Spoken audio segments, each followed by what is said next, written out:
ദൈവനാമത്തിന് എന്നും എപ്പോഴും മഹത്വമുണ്ടാകട്ടെ. ക്രിസ്തീയ വിശ്വാസ തെളിവുകൾ എന്ന പഠന പരമ്പരയുടെ 25ാമത്തെ അവതരണത്തിലാണ് നാം ഇപ്പോൾ എത്തി നിൽക്കുന്നത്. ക്രിസ്തീയ വിശ്വാസ തെളിവുകൾ. നാം എന്തുകൊണ്ട് ദൈവത്തിൽ വിശ്വസിക്കുന്നു? എന്തുകൊണ്ട് ഞാൻ ദൈവത്തിൽ വിശ്വസിക്കുന്നു? നമ്മോട് ഈ ചോദ്യം ആരെങ്കിലും ഉന്നയിക്കുമ്പോൾ എന്തു മറുപടിയായിരിക്കും നാം നൽകുന്നത്? ദൈവത്തിലുള്ള വിശ്വാസവും ക്രിസ്തീയ തത്വങ്ങളും, അതായത് ധാർമ്മികതയും ക്രിസ്തീയ പെരുമാറ്റത്തെക്കുറിച്ചുള്ള അടിസ്ഥാന തത്വങ്ങൾ ഇന്ന് വില കുറച്ച് കണക്കാക്കപ്പെടുന്ന ഒരു രാജ്യങ്ങളിലാണ് ഇന്ന് മനുഷ്യർ ജീവിക്കുന്നത്. ഇതിൻ്റെ നടുവിൽ കർത്താവ് യേശുക്രിസ്തു സ്ഥാപിച്ച തൻ്റെ സഭയും സത്യത്തിൻ്റെ തൂണും അടിസ്ഥാനവുമെന്ന് ദൈവത്തിൻ്റെ ആത്മാവ് അപ്പോസ്തലനായ പൗലോസിലൂടെ തിമോഥെയോസിന് എഴുതിയ ലേഖനത്തിൽ വെളിപ്പെടുത്തിയ പ്രസ്താവന, സത്യത്തിൻ്റെ തൂണും അടിസ്ഥാനവുമാണ് സഭ. ആ സഭയും ഇന്ന് നിരീശ്വരവാദവും അജ്ഞേയവാദികളും സംശയദൃഷ്ടിയോടുകൂടി ദൈവത്തിൻ്റെ കാര്യങ്ങളെ നിരീക്ഷിക്കുന്നവരുമായ ജീവിതങ്ങൾക്ക് ഉത്തരം പറയാൻ കഴിയാതെ വണ്ണം സഭയും പരാജയപ്പെടുന്ന ഒരു കാലമാണ്. വിജയകരമായി ദൈവമക്കളെന്ന് വിളിക്കപ്പെടുന്ന പലർക്കും ഈ വെല്ലുവിളികൾ, നിരീശ്വരവാദവും അജ്ഞേയവാദവും കേവലേശ്വരവാദവും, ഇങ്ങനെ നാസ്തികന്മാരായ ഈ വലിയ സമൂഹത്തിൻ്റെ ആക്രമണത്തെ നേരിടുവാൻ ഇന്ന് സഭ സത്യത്തിൻ്റെ തൂണും അടിസ്ഥാനവുമെന്ന് ദൈവം വിശേഷിപ്പിച്ച സഭയ്ക്ക് പോലും കഴിയാത്തൊരവസ്ഥയാണ്. ഈ ഒരു പിന്മാറ്റം, ഈ ഒരു ചുരുക്കൽ, ചുരുങ്ങിപ്പോകുന്ന അവസ്ഥ വിശ്വാസികളെന്ന് അവകാശപ്പെടുന്നവരുടെ നടുവിൽ സംഭവിച്ചുകൊണ്ടിരിക്കുകയാണ്. ഇത് അനുഭവിക്കുന്നതായ അനേകങ്ങൾ അവരവസാനം അറിയാതെ ഈ നിരീശ്വരവാദികൾക്ക് നമുക്ക് ഉത്തരം പറയാൻ കഴിയില്ല. ഈ ചാർവികന്മാരും നാസ്തികന്മാരും ദൈവനിഷേധികളുമായ മനുഷ്യരുടെ സംശയങ്ങൾക്കും ചോദ്യങ്ങൾക്കും വിശ്വാസിക്ക് ഉത്തരം പറയുവാൻ കഴിയുകയില്ല എന്നൊരു ധാരണയിലാണ് അനേകങ്ങൾ. അതുകൊണ്ട് പലർക്കും വിശ്വാസം ഉപേക്ഷിക്കേണ്ടി വരും. അവർ വിശ്വാസം വിട്ടുപോകുന്നു. മാത്രമല്ല, ആയിരക്കണക്കിന് പേർ, ആയിരക്കണക്കിന് ജീവിതങ്ങൾ ഉള്ളിൽ സംശയവും കൊണ്ട് നടക്കുകയാണ്. ഈ നിരന്തരമായ സംശയങ്ങൾ അവരെ വേട്ടയാടിക്കൊണ്ടിരിക്കുകയാണ്. ദൈവമുണ്ടോ? ബൈബിൾ സത്യമാണോ? നിരീശ്വരവാദികൾ പറയുന്നതിൽ കാര്യമുണ്ടോ? അനേകങ്ങൾ ഒരിക്കൽ വിശ്വസിച്ചവരാണ് ദൈവത്തിൽ. ഇന്ന് ആ യുദ്ധക്കളത്തിൽ നിന്ന് പിൻവാങ്ങി തിരിച്ചൊരു എതിർപ്പ് പോലും പ്രകടിപ്പിക്കാതെ അവിടെ വിശ്വാസം ചോദ്യം ചെയ്യപ്പെട്ടപ്പോൾ ആയുധം വെച്ച് കീഴടങ്ങിയ അവസ്ഥയിലാണ് ഇന്ന് ഭൂമുഖത്ത് അനേക വിശ്വാസികൾ. നമ്മുടെ തലമുറ, നമ്മുടെ കാലഘട്ടം ചോദ്യം ചെയ്യലിൻ്റെ കാലഘട്ടമാണ്. സൂക്ഷ്മ പരിശോധന, സത്യത്തെക്കുറിച്ചാണെങ്കിലും വിശ്വാസത്തെക്കുറിച്ചാണെങ്കിലും സൂക്ഷ്മമായ പരിശോധന നടത്തുന്ന ഒരു തലമുറയാണ്. നമ്മുടെ മാതാപിതാക്കൾ വിശ്വസിച്ചതെല്ലാം കണ്ണടച്ച് വിശ്വസിക്കുവാൻ ഇന്ന് പുതിയ തലമുറ താല്പര്യം കാണിക്കുന്നില്ല. അവിടെ അപ്പനും അമ്മയും വിശ്വസിച്ചു എന്നുള്ളത് കൊണ്ട് ഞങ്ങൾക്ക് വിശ്വസിക്കാൻ പറ്റില്ല എന്ന് പറയുന്ന ഒരു തലമുറയാണ്. അവർക്ക് തെളിവ് വേണം, അവർക്ക് തെളിവ് ആവശ്യമാണ്. അവിടെ വിശ്വാസം, അവിടെ പൂർണ്ണമായ കൂറ് ഭക്തി അവർക്ക് നൽകണമെന്നുണ്ടെങ്കിൽ അവർക്കതിന് തെളിവ് ആവശ്യമാണ്. അത് ശരിക്ക് തെറ്റല്ല മനോഭാവം, നല്ല മനോഭാവമാണ്. വിശ്വസിക്കുന്നതിൽ തെളിവ് ആവശ്യപ്പെടുക എന്ന് പറയുന്നത് അത് ഭക്തിക്ക് വളരെ ആവശ്യമാണ്. ഇത് അന്ധമല്ല, അന്ധമാകരുത്. ഈ ഒരു ആരോഗ്യപരമായ സമീപനം അഭിനന്ദനം അർഹിക്കുന്നതാണ്. പക്ഷെ അത് ഈ വിശ്വാസികളെന്ന് പറയുന്നവരുടെ ഒരു ഉത്തരവാദിത്വത്തെ സൂചിപ്പിക്കുന്നു. വിശ്വാസികളെന്ന് അവകാശപ്പെടുന്നവർ, ദൈവവിശ്വാസികളെന്ന് അവകാശപ്പെടുന്നവർക്ക് അവർ കൊണ്ടു നടക്കുന്ന വിശ്വാസത്തിൻ്റെ ദൃഢമായ ഉറപ്പുള്ള തെളിവുകൾ നൽകുവാനുള്ള ഒരു ഉത്തരവാദിത്വം ബോധ്യപ്പെടുത്തുകയാണ്. ഈ മാതാപിതാക്കൾ വിശ്വാസികൾ എന്ന് പറയുമ്പോൾ അവർ എന്ത് തെളിവാണ് മക്കളോട് പറയാൻ പോകുന്നത്, കുട്ടികളുടെ മുമ്പിൽ അവതരിപ്പിക്കാൻ പോകുന്നത്? ഞങ്ങളുടെ കൂടെ പോന്നാൽ മതി. എത്ര നാൾ കൂടെ വരും? ഒരു 13, 14, 15 വയസ്സ് വരെ. അത് കഴിയുമ്പോഴോ സ്വതന്ത്രമായി തീരുമാനമെടുക്കാൻ കഴിവുണ്ടാകുമ്പോൾ അവിടെ ഉള്ളിലെ വിശ്വാസമാർഗം സത്യമല്ലെന്ന ഒരു സംശയമുണ്ടായാൽ അവർ വരുമോ? അതുകൊണ്ടാണ് പറഞ്ഞത് വിശ്വാസികൾക്ക് വ്യക്തമായ ബോധ്യമുണ്ടാകണം. നാം ഇത് വെറുതെ കാഴ്ചക്കാരായിരിക്കരുത്. അജ്ഞേയവാദികളും നിരീശ്വരവാദികളും ദൈവനിഷേധികളുമെല്ലാം നമുക്കെതിരെ അണിനിരക്കുമ്പോൾ, യുദ്ധസന്നാഹം ഒരുക്കൂട്ടുമ്പോൾ, നമ്മുടെ വിശ്വാസത്തെ തകർക്കുവാൻ എല്ലാ വിധത്തിലും പരിശ്രമിക്കുമ്പോൾ, നമ്മുടെ മക്കളിലൂടെ അവരുടെ വിശ്വാസത്തെ തകർത്തുകൊണ്ട് മാതാപിതാക്കളെ എത്തിപ്പിടിക്കാൻ പരിശ്രമിക്കുമ്പോൾ ഒരു എതിർപ്പുമില്ലാതെ തോറ്റുകൊടുക്കരുത്. എതിർക്കണം. അതിന് ബലമുണ്ടാകണം. പടച്ചട്ട അണിയാൻ കഴിഞ്ഞിരിക്കണം. എന്തുകൊണ്ടാണ് അനേക വിശ്വാസികൾക്ക് ഉത്തരമില്ലാത്തത്? എന്തുകൊണ്ടാണ് അനേക വിശ്വാസികൾ വിശ്വാസം ചോദ്യം ചെയ്യപ്പെടുമ്പോൾ ഉത്തരം പറയാൻ കഴിയാതെ പോകുന്നത്? കുറഞ്ഞ പക്ഷം 3 കാരണങ്ങൾ നമ്മൾ ഇന്ന് നിരത്താൻ പോവുകയാണ്. എന്തുകൊണ്ടാണ് വിശ്വാസികൾ ഊർജ്ജസ്വലതയോടെ, ഉത്സാഹത്തോടെ അവിടെ വിശ്വാസത്തിനെതിരെയുള്ള ആക്രമണം നേരിടുമ്പോൾ ഉത്സാഹത്തോടെ തിരിച്ച് യുദ്ധം ചെയ്യാൻ, പോരാടാൻ വിശ്വാസികൾക്ക് കഴിയാത്തതിൻ്റെ കാരണം എന്താണ്? ഒന്നാമതായിട്ട് ചില വിശ്വാസികൾക്ക് ഭയമാണ് അവിടെ വിശ്വാസം പരിശോധിക്കപ്പെടുന്നത്. അവിടെ വിശ്വാസം പരിശോധനയ്ക്ക് വിധേയമാക്കപ്പെടുന്നത് ചില വിശ്വാസികൾക്ക് ഭയമാണ്. അവർ വാസ്തവത്തിൽ സംശയിക്കുന്നു, ഈ പരിശോധനയിൽ നമ്മുടെ വിശ്വാസം നിലനിൽക്കുമോ?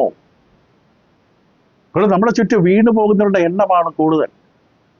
ഇപ്പൊ എന്തെങ്കിലും കാരണം കാണില്ലേ? നമ്മൾ ഇരിക്കുന്നത് പൊള്ളയായ സ്ഥലത്താണോ? ഇവരെല്ലാം വീണു പോയതിന് എന്തെങ്കിലും കാരണം കാണും. അപ്പൊ അനേക വിശ്വാസികളെ സംബന്ധിച്ച് നമ്മുടെ വിശ്വാസം പരിശോധനയ്ക്ക് വിധേയപ്പെടുത്തിയാൽ നിലനിൽക്കുമെന്നുള്ള ഭയമാണ്. അതുകൊണ്ട് അത് വിധേയപ്പെടുത്തുവാൻ ഒരു പരിശോധന നടത്തുവാൻ തയ്യാറല്ല. ഇനി പരിശോധിച്ചിട്ട് തെറ്റാണെന്നെല്ലാം കണ്ടെത്തിയാലോ? പേടിയാണ്. അതുകൊണ്ട് അവർ എന്ത് ചെയ്യുന്നു?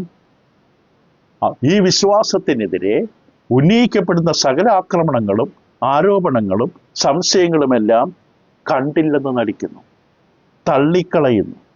ഇതിലൂടെ വിശ്വാസത്തെ കണ്ണടച്ച് മുറുകെ പിടിക്കുന്നു. അവിടെ മറുപടി കൊടുക്കാൻ പറ്റുന്നില്ല. ചർച്ചയിൽ പോകുന്നുണ്ട്, കൂട്ടായ്മയ്ക്ക് പോകുന്നുണ്ട്, പാട്ടുപാടുന്നുണ്ട്. പക്ഷെ ഒരാൾ വിളിച്ചു നിർത്തി ചോദ്യം ചെയ്താൽ, സഹോദര,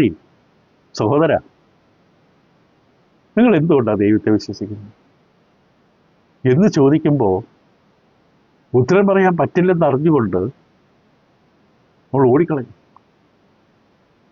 അന്ധമായി വിശ്വസിക്കും. ഇതിൽ തന്നെ 2 വലിയ തെറ്റുണ്ട്.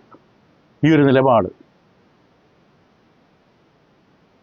കാരണം നിരീശ്വരവാദികൾ, ശത്രുക്കൾ നമ്മുടെ ചുറ്റുമുണ്ട്. അവർ നമ്മളെ വെല്ലുവിളിക്കുകയാണ്. അപ്പോൾ നമ്മൾ അതിനെ കണ്ടില്ലെന്ന് നടിച്ച് തള്ളിക്കളഞ്ഞാൽ അതിനുള്ള പ്രശ്നം എന്താണ്? അപ്പോൾ ഒന്നാമത്തെ പ്രശ്നം എന്ന് പറയുന്നത്, ഇത്രമാത്രം ആക്രമണം നേരിടുമ്പോഴും ദൈവവിശ്വാസത്തെ മുറുകെ പിടിക്കുന്ന വ്യക്തിക്ക് വാസ്തവത്തിൽ യഥാർത്ഥമായ ബലം തൻ്റെ വിശ്വാസത്തിലില്ല. യഥാർത്ഥത്തിലുള്ള ബലവും നിശ്ചയവും ബോധ്യവും തൻ്റെ വിശ്വാസത്തിൽ ഉണ്ടെങ്കിൽ ഈ വ്യക്തി ചോദ്യത്തിന് മുമ്പിൽ പതറേണ്ട കാര്യമില്ല, കുതിറിപ്പോകേണ്ട കാര്യമില്ല. മാത്രമല്ല, 2ാമത്തെ പ്രശ്നം എന്ന് പറയുന്നത്, നാം ഏറ്റെടുത്തിരിക്കുന്ന പിൻപറ്റുന്ന വിശ്വാസത്തിൻ്റെ ശക്തമായ തെളിവുകൾ നമുക്ക് കൊടുക്കാൻ കഴിയുന്നില്ലെങ്കിൽ നമ്മുടെ മക്കളുടെ മുമ്പിൽ നമ്മൾ തോറ്റുപോകും. അവരെന്തുകൊണ്ട് വിശ്വസിക്കണം? അവർ നമ്മോട് ചോദിക്കും. പക്ഷെ മാതാപിതാക്കളായി നമുക്ക് പറയാൻ കാരണമില്ല. നിങ്ങൾ വന്നാൽ മതി, എത്ര നാൾ വരും? അപ്പോൾ ഈ ഉത്തരം പറയാൻ കഴിയാത്ത, വിശ്വാസത്തെക്കുറിച്ച് ഇപ്പോഴും ബോധ്യമില്ലാത്ത വിശ്വാസി അവിടെ കുട്ടികളുടെ മുമ്പിൽ തോറ്റുപോകും. കുട്ടികൾ അന്വേഷണ തൽപരതയുള്ളവരാണ്. കാര്യങ്ങൾ ആരാഞ്ഞറിയാൻ, പരിശോധിക്കാൻ താല്പര്യപ്പെടുന്നവരാണ്. തെളിവുകൾ തേടുന്നവരാണ്. അവർ നോക്കുമ്പോൾ അവരുടെ മാതാപിതാക്കൾ, അവരുടെ കുടുംബത്തിലുള്ളവർ, അവരുടെ വിശ്വാസത്തിൽ സ്ഥിരതയില്ല. ഇത് അധരത്തിലൂടെയുള്ള ഒരു പ്രകടനം മാത്രമായി തീരുന്ന അവസ്ഥ. ഇവിടെ വിശ്വാസത്തോട് കുറിച്ച് ചോദ്യം ചോദിച്ചാൽ ഉത്തരമില്ല. അങ്ങനെ വരുമ്പോൾ സത്യത്തെ സ്നേഹിക്കാനും വിശ്വസിക്കാനും അവർക്ക് കഴിയാതെ വരുന്നു. ദൈവത്തെക്കുറിച്ച്, ദൈവിക കാര്യങ്ങളെക്കുറിച്ച് അവർക്ക് വ്യക്തമായി തെളിവ് കൊടുക്കാൻ കഴിയാതെ വരുമ്പോൾ ദൈവവിശ്വാസം അവർ സ്വന്തം നിലപാടെടുക്കാൻ പ്രായമാകുമ്പോൾ തള്ളിക്കളയും. കാരണം അവർക്ക് ഉറപ്പുള്ളൊരു അടിസ്ഥാനം കൊടുത്തിട്ടില്ല. ഇത് വെറും ഒരു തോന്നലും അനുമാനവും സ്വപ്നവും വ്യാമോഹവുമായി മാത്രം കൊണ്ടു നടക്കുന്ന ഒരു കൂട്ടം. കുറെ ചടങ്ങുകളിലൂടെ, വൈകാരികമായ പ്രകടനങ്ങളിലൂടെ മാത്രം ജീവിക്കുന്ന സമൂഹം. എന്തുകൊണ്ടാണ് കർത്താവ് യേശുക്രിസ്തു ദൈവമെന്ന് വിശ്വസിക്കുന്നത് എന്ന് പറഞ്ഞു കൊടുക്കാൻ കഴിയുന്നില്ല. ഇത് ഒന്നാമത്തെ കാരണം നമ്മൾ കണ്ടു. അനേകം ആൾക്കാർ വിശ്വാസം പരിശോധിക്കപ്പെടുവാൻ താല്പര്യപ്പെടുന്നില്ല. കാരണം അവർക്ക് ഭയമാണ്. ഇത് പരിശോധനാ വിധേയമാക്കിയാൽ നിൽക്കുമോ? രണ്ടാമത്തെ കാരണം എന്ന് പറയുന്നത്, എന്തുകൊണ്ടാണ് വിശ്വാസികൾ ഊർജ്ജസ്വലതയോടെ വിശ്വാസത്തിനെതിരെയുള്ള ആക്രമണത്തെ എതിർത്ത് നിൽക്കാത്തതെന്ന് പറയുമ്പോൾ ഈ വിഷയത്തെക്കുറിച്ചുള്ള ശരിയായ അറിവ് നേടിയിട്ടില്ല. ക്രിസ്തീയ വിശ്വാസ തെളിവ്, എന്തുകൊണ്ടാണ് ഞാൻ ക്രിസ്തുവിനെ വിശ്വസിക്കുന്നത്, ക്രിസ്തീയ മാർഗം പിൻപറ്റുന്നത്, ദൈവവിശ്വാസിയായി തീർന്നത്, എന്തുകൊണ്ടാണ് എന്ന ചോദ്യത്തിന് വ്യക്തമായി ഉത്തരം കൊടുക്കാൻ കഴിയുന്നില്ല. സാധാരണ വിശ്വാസിയെ സംബന്ധിച്ച് ദൈവത്തിൻ്റെ അസ്തിത്വത്തെക്കുറിച്ച്, കർത്താവ് യേശുവിൻ്റെ ദൈവികത്വത്തെക്കുറിച്ച്, ബൈബിളിൻ്റെ വിശ്വാസ യോഗ്യതയെക്കുറിച്ച്, പരിശുദ്ധാത്മന്റെ ദിവ്യമായ വ്യക്തിത്വത്തെക്കുറിച്ച്, ഇങ്ങനെയൊന്നും ചോദ്യങ്ങൾക്ക്, ഇന്ന് അനവധി ചോദ്യങ്ങൾ, ഇതിലൊന്നും ഉത്തരം പറയാൻ പറ്റുന്നില്ല. ചില ദന്തഗോപുരത്തിലിരിക്കുന്ന പണ്ഡിതന്മാരായ ചിലർക്ക് മാത്രമുള്ളതാണ് ഈ വിഷയമെന്ന ധാരണയാണ്. ഇതിങ്ങനെയുള്ള വിഷയങ്ങളെക്കുറിച്ച് ഉത്തരം പറയാൻ സാധാരണക്കാരുടെ ചുമതലയല്ല. ഈ ദന്തഗോപുരത്തിലിരിക്കുന്ന പണ്ഡിതന്മാരായ, മതപണ്ഡിതന്മാരായ ചിലരുടെ മാത്രം ഉത്തരവാദിത്തമാണെന്നുള്ള ധാരണയാണ് ചിലർക്ക്. അത് തെറ്റാണ്. ഇത് സാധാരണ എല്ലാ വിശ്വാസികളും മനസ്സിലാക്കിയിരിക്കേണ്ടതാണ്. വിശ്വസ്തനായ ഒരു വിശ്വാസി ആ വിശ്വാസ ജീവിതം, ഭക്തിയുടെ ജീവിതം ജീവിക്കണമെങ്കിൽ ഈ വിശ്വാസത്തെ എതിർക്കുന്ന, വില കുറച്ച് കാണുന്ന, ആക്രമിക്കപ്പെടുന്ന ലോകത്തിൻ്റെ നടുവിൽ ഈ പരിഹാസികളുടെയും നിരീശ്വരവാദികളുടെയും തത്വചിന്തകന്മാരുടെ ചോദ്യങ്ങൾക്ക് മറുപടി പറയണമെങ്കിൽ എല്ലാ വിശ്വാസിക്കും ഇത് ബോധ്യമുണ്ടായിരിക്കണം. എല്ലാ വിശ്വാസികൾക്കും വചനത്തിൻ്റെ പരിജ്ഞാനം, അവരുടെ വിശ്വാസത്തിൻ്റെ തെളിവുകൾ നിശ്ചയമുണ്ടായിരിക്കണം. എങ്കിലേ ജീവിതം ജീവിക്കാൻ പറ്റൂ. എപ്പോൾ മാത്രമാണ് വിശ്വാസിയാകുന്നത്? ഇത് കോളേജ് ക്യാമ്പസിൽ, യൂണിവേഴ്സിറ്റിയിലുള്ള വിഷയമാകരുത്. ഓരോ പ്രാദേശിക ഇടവക ഇതിൽ പരിശീലിക്കണം. കാരണം അവിടെ നിന്നാണ് യുവാക്കൾ കൊഴിഞ്ഞു പോകുന്നത്. അവിടെ നിന്നാണ് യുവാക്കൾ കൊഴിഞ്ഞ് നിരീശ്വരവാദം കൊടികുത്തി വാഴുന്ന രാജ്യങ്ങളിൽ ചേക്കേറുന്നത്. ഇനി ഞങ്ങളില്ല, ഇനി ഞങ്ങൾ വരില്ല നാട്ടിൽ, ഇനി ഞങ്ങൾ ചർച്ച വരില്ല. കാരണം അവർക്ക് അടിസ്ഥാനം കിട്ടുന്നില്ല, അവർക്ക് ബോധ്യം കിട്ടുന്നില്ല, അല്ലെങ്കിൽ താല്പര്യമില്ല. അവർക്ക് ലോകത്തിൻ്റെ ഇമ്പങ്ങളിൽ മുഴുകുകയാണ്, ആകർഷിക്കപ്പെടുകയാണ്. ഭക്തിമാർഗത്തെക്കുറിച്ച് അവർക്ക് ബോധ്യമില്ല, ദൈവമെന്ന സത്യത്തെക്കുറിച്ചുള്ള തിരിച്ചറിവില്ല.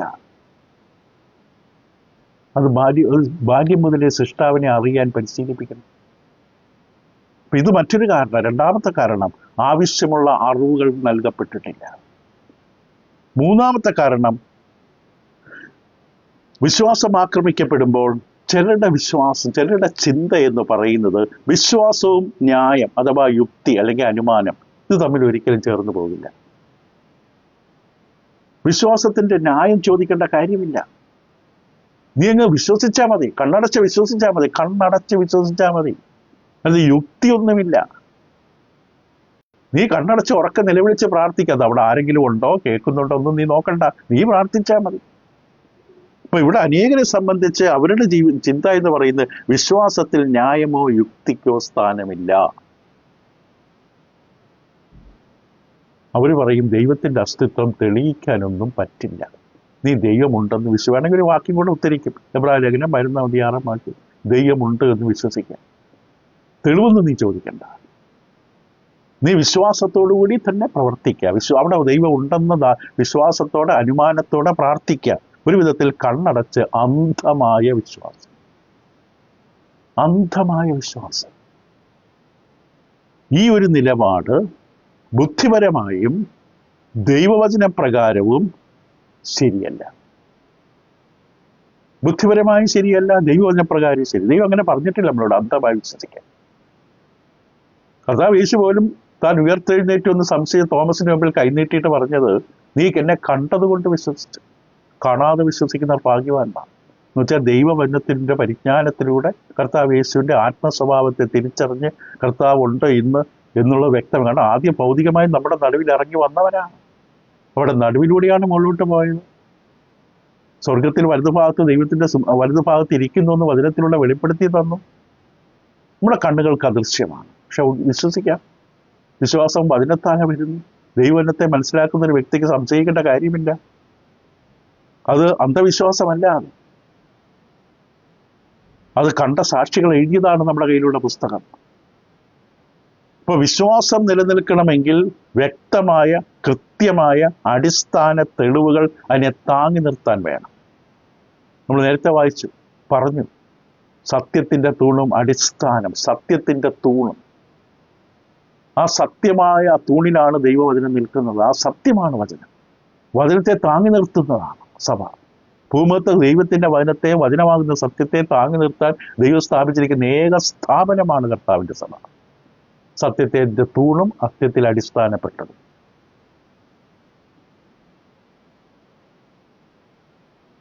ഇപ്പോൾ വ്യക്തമായ തെളിവുകൾ നമുക്ക് ചുറ്റും ഒരു വിഷയത്തെക്കുറിച്ച് നൽകി തന്നിട്ടും അതിനെതിരെ നിലപാടെടുക്കുന്നവരെ അവരെ നമ്മൾ ബുദ്ധിശൂന്യർ എന്ന് വിളിക്കും. ഉദാഹരണത്തിന് ലോകത്തിലെ അന്താരാഷ്ട്ര സംഘടനയുണ്ട്. ആ സംഘടന ഇപ്പോഴും വിശ്വസിക്കുന്ന ഭൂമി പരന്നതാണെന്നാണ്. ഭൂമി പരന്നതാണെന്ന് വിശ്വസിക്കുന്ന ഒരു സമൂഹം ഇന്നുമുണ്ട്. ഈ ഭൂമിയിൽ നിന്ന് റോക്കറ്റുകളിലൊക്കെ മുകളിലേക്ക് പോയിട്ട് ഭൂമിയുടെ ചിത്രം പകർത്തി അവിടെ കൈകളിൽ കൊടുത്ത് അവരെ കാണിച്ചു കൊടുത്താൽ പോലും അവരത് വിശ്വസിക്കില്ല. ഭൂമി ഉരുണ്ടതാണ്. ദൈവത്തിന് തെളിവുകൾ മാത്രമല്ല, ഈ ഭൂമിയിൽ നിന്ന് വളരെ ഉയരത്തിൽ കോടാനുകോടി മൈലുകൾക്കപ്പുറം റോക്കറ്റിൽ പോയിട്ട് അവിടെ നിന്ന് ചിത്രങ്ങളെടുത്ത് ഭൂമിയുടെ ഉരുണ്ട ഗോളാകൃതിയെക്കുറിച്ച് വ്യക്തമായി ചിത്രങ്ങൾ കാണിച്ചാലും വിശ്വസിക്കാൻ തയ്യാറാകാത്തവരുണ്ട്. ഈ ചിത്രമൊക്കെ വ്യാജമാണ്, ഈ ചിത്രം കൃത്രിമമായിട്ട് ഫോട്ടോഷോപ്പിൽ ഉണ്ടാക്കിയെടുത്തതാണ്. നമ്മൾ അങ്ങനെയുള്ളവരെ എന്താ പറയുന്നത്? നമ്മൾ അംഗീകരിക്കില്ല. ഇത്രയും തെളിവുകൾ ചുറ്റുമുണ്ടായിട്ടും, ഇത്രയും തെളിവുകൾ അവരുടെ മുമ്പിൽ നിരത്തിയിട്ടും അത് നിഷേധിക്കുന്ന അവസ്ഥ എന്ന് പറഞ്ഞാൽ നമ്മൾ അങ്ങനെയുള്ളവരെ ശരിക്ക് ബോധമുള്ളവരായിട്ട് നമ്മൾ കാണില്ല. അപ്പോൾ ദൈവവചനത്തിൻ്റെ അടിസ്ഥാനത്തിൽ കൃത്യമായ ശക്തമായ തെളിവുകൾ ദൈവം നമുക്ക് തന്നിട്ടുണ്ട്. ദൈവത്തിൻ്റെ അസ്തിത്വം നമ്മൾ ഇത് 25ാമത്തെ അവതരണമാണ്. ഇനിയും എത്രയോ അവതരണങ്ങൾ നമ്മൾ മുന്നോട്ട് പോകും. ദൈവത്തിൻ്റെ അസ്തിത്വത്തിൻ്റെ തെളിവ്, ദൈവം ഉണ്ടെന്നുള്ളത് ഈ പഠനത്തിൽ തന്നെ, ഈ ക്ലാസ്സുകളിൽ തന്നെ നമ്മൾ അടുത്ത ദിവസങ്ങളിൽ വരുമാകും. അപ്പോൾ ദൈവത്തിൻ്റെ അസ്തിത്വത്തിൻ്റെ തെളിവ്, കർത്താവ് യേശുവിൻ്റെ ദൈവീകത്വത്തിൻ്റെ തെളിവ്, അത് വളരെ വ്യക്തമായ അടിസ്ഥാനത്തിൽ ഉറപ്പിക്കപ്പെട്ടിരിക്കുകയാണ്. ഇപ്പോൾ ദൈവത്തിലുള്ള വിശ്വാസം ഉറപ്പുള്ള പാറയിലെന്ന പോലെ ഭദ്രമാണ്. ഇപ്പം ദൈവവിശ്വാസം എന്ന് പറയുന്നത് യുക്തിക്ക് വിരോധമല്ല, ബുദ്ധിക്ക് വിരോധമല്ല, ന്യായത്തിന് വിരോധമല്ല. കാരണം പത്രോസിൻ്റെ ലേഖനത്തിൽ നമ്മൾ ഇതിനൊക്കെ വായിച്ച് കേട്ടിട്ടുണ്ട്. പത്രോസിൻ്റെ 1-ാം ലേഖനം 3-ാം അധ്യായം 15-ാം വാക്യത്തിൽ പത്രോസ് അപ്പോസ്തലൻ ഇപ്രകാരം പറയുകയുണ്ടായി, നിങ്ങളിലുള്ള പ്രത്യാശയെക്കുറിച്ച് ന്യായം ചോദിക്കുന്ന ഏവനോടും സൗമ്യതയും ഭയഭക്തിയും കൊണ്ട് പ്രതിവാദം പറയുവാൻ എപ്പോഴും ഒരുങ്ങിയിരിക്കും. ഇവിടെ ദൈവവചനം ആവശ്യപ്പെടുന്നത്, പരിശുദ്ധാത്മാവ് ആവശ്യപ്പെടുന്നത് നമ്മിലുള്ള പ്രത്യാശ. ഇവിടെ നിത്യ തേജസ്സിലേക്കുള്ള യാത്രയിൽ പ്രവേശിച്ചിരിക്കുന്ന ദൈവമക്കളെ സംബന്ധിച്ച് നിങ്ങൾ സ്വർഗം എന്നൊരു അവസ്ഥയുണ്ടെന്നും അവിടേക്കാണ്, ആ തേജസ്സിലേക്കാണ് നിങ്ങൾ യാത്ര ചെയ്യുന്നുവെന്നും ഒരു ദൈവവിശ്വാസി പറയുമ്പോൾ അതിനെ ചോദ്യം ചെയ്യുന്ന മനുഷ്യനോട് എന്ത് ചെയ്യണം? ദൈവവിശ്വാസി ന്യായം ചോദിക്കുക. നിങ്ങളിലുള്ള പ്രത്യാശയെക്കുറിച്ച്, അത് ദൈവവിശ്വാസമാകാം, ക്രിസ്തുവിലുള്ള വിശ്വാസമാകാം, ബൈബിളിനെ കുറിച്ചുള്ളതാകാം, എന്തൊക്കെയാണോ പ്രത്യാശയുടെ വിഷയങ്ങൾ, അതിനെക്കുറിച്ച് ന്യായം ചോദിക്കുന്ന ഏവനോടും. നേരത്തെ പറഞ്ഞ കൂട്ടരെല്ലാം വരും. കേവലേശ്വരവാദികൾ വരും, അജ്ഞേയവാദികൾ വരും, ചാർവികന്മാരും നിരീശ്വരവാദികളും തത്വചിന്തകന്മാരും തുടങ്ങി സകല വരും. അങ്ങനെ അവരോടൊക്കെ എന്ത് ചെയ്യണം? സൗമ്യതയും ഭയഭക്തിയും കൊണ്ട് അത് നമ്മൾ സംസാരിക്കേണ്ട വിധമാണ്. ദൈവഭയത്തിൽ ദൈവത്തിന് വേണ്ടി സംസാരിക്കുക. ദൈവത്തിൻ്റെ അസ്തിത്വത്തെ തെളിയിച്ചു കൊടുക്കാൻ നാം പറയേണ്ടത് പറയുക. ഭയഭക്തിയോടെ, സൗമ്യതയോടെ. അത് വിശ്വസിക്കുക, അംഗീകരിക്കുന്നു. നേരത്തെ പറഞ്ഞ പോലെ ഭൂമിയുടെ ചിത്രം കാണിച്ചാൽ പോലും അത് വ്യാജമാണെന്ന് പറയുന്ന മനുഷ്യരുള്ള ലോകത്ത് നമ്മൾ ചെയ്യേണ്ട കടമ ചെയ്യുക. പ്രതിവാദം പറയുക. അപ്പോൾ ഇതൊരു വാദമാണിത്. പ്രതിവാദം, ഡിഫൻസ്, എതിർക്കുക. ആക്രമിക്കാൻ വരുന്നവരെ തടഞ്ഞു നിർത്തുക. പ്രതിവാദം പറയുവാൻ എപ്പോഴും ഒരുങ്ങിയിരിപ്പേൻ. ദൈവമക്കളോട് എല്ലാവരോടും പറയുന്നതാണ് ദൈവം. നിങ്ങൾ കണ്ണടച്ച് വിശ്വസിക്കാനല്ല ദൈവം ആവശ്യപ്പെട്ടത്. ഞാനിവിടെ ഉണ്ട്. നിങ്ങൾ പ്രാർത്ഥിക്കുമ്പോൾ നിങ്ങളുടെ പ്രാർത്ഥന കേൾക്കാൻ ഞാനിവിടെ ഉണ്ട്. എൻ്റെ ചെവി നിങ്ങളുടെ പ്രാർത്ഥനയ്ക്ക് തുറന്നിരിക്കുന്നു. എൻ്റെ കണ്ണ് നിങ്ങളെ നോക്കിക്കൊണ്ടിരിക്കുന്നു. ഭൗതികമായ അർത്ഥത്തിലല്ല, പക്ഷെ അത് വിശ്വസിക്കണം. ഈ വാക്യം വളരെ വ്യക്തമായിട്ട് ഒരു ക്രിസ്ത്യാനി, ഒരു ദൈവവിശ്വാസിയുടെ ഉത്തരവാദിത്വത്തെ കാണിച്ചു തരികയാണ്.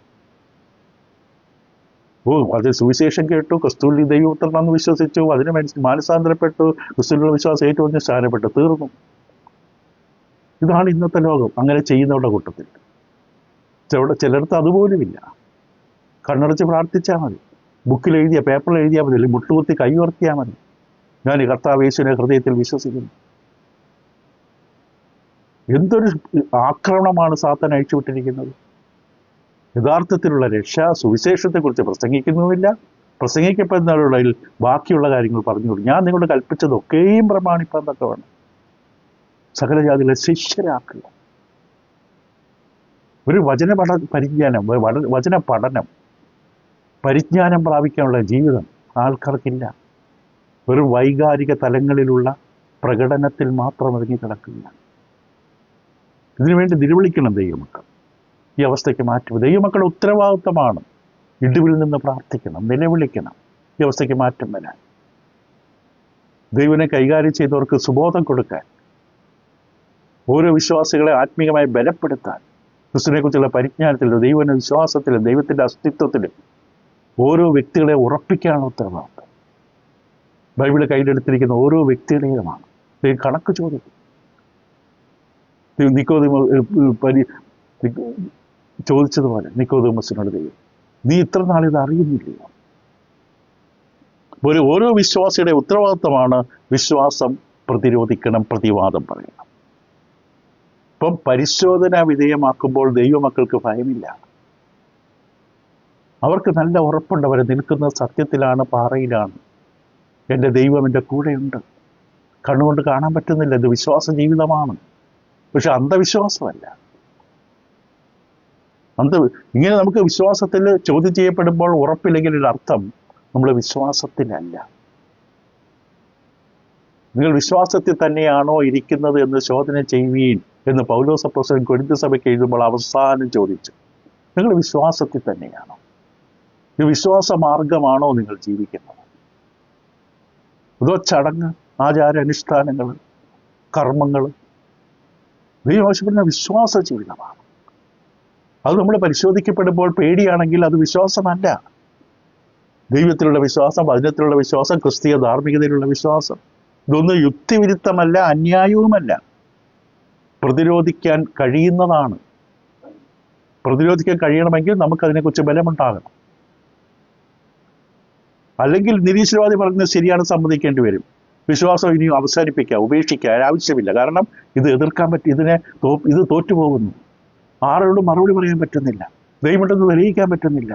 കർത്താവ് യേശു ദൈവമാണെന്ന് പറഞ്ഞു കൊടുക്കാൻ പറ്റുന്നില്ല. നിരീശ്വരവാദിയുടെ ചോദ്യത്തിന് ഉത്തരം കൊടുക്കാൻ പറ്റുന്നില്ല. പിന്നെ എന്തിനാണ് ഈ വിശ്വാസം? എന്തിനാ ഈ വിശ്വാസം? പ്രയോജനമില്ലാത്ത വിശ്വാസം. ദൈവമൊന്നുമില്ല. അപ്പോൾ പ്രാർത്ഥിക്കുമ്പോൾ കേൾക്കാൻ ദൈവമില്ലെങ്കിൽ പിന്നെ എന്തിനാ പ്രാർത്ഥിക്കുന്നത്?